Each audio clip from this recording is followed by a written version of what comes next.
जिल्हा परिषद 15 व पंचायत समिती 25 अशा 40 उमेदवारांची चक्क माघार। प्रत्यक्ष निवडणुकात जिल्हा परिषद 23 व पंचायत समिती 42 असे 65 उमेदवार रिंगणात।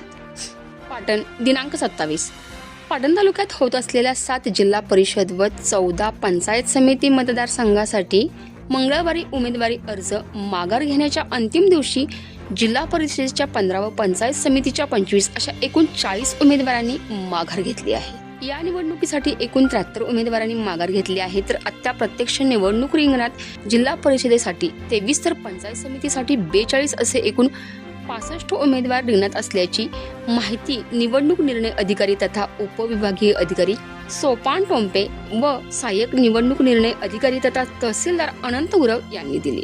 निवडणुकीसाठी 5 फेब्रुवारी रोजी मतदान तर 7 फेब्रुवारीला मतमोजणी होणार आहे। पाटण तालुक्यात मतदान प्रक्रियेपूर्वी राज्याचे मुख्यमंत्री, उपमुख्यमंत्री यांच्यासह अनेक मंत्री, दिग्गज नेते, महिला नेते यांच्या जाहीर सभांचे आयोजन देखील करण्यात आल्याचे वृत्त समोर येत असून पाटण तालुक्यात निवडणुकांची रणधुमाळी सुरू आहे। आणि या संपूर्ण महत्त्वपूर्ण अपडेटसाठी सतर्क इंडिया न्यूज पाटण तालुका विभाग प्रतिनिधी नितीन खरमोडेसह संतोषी जगदाळे, सतर्क इंडिया न्यूज पाटण।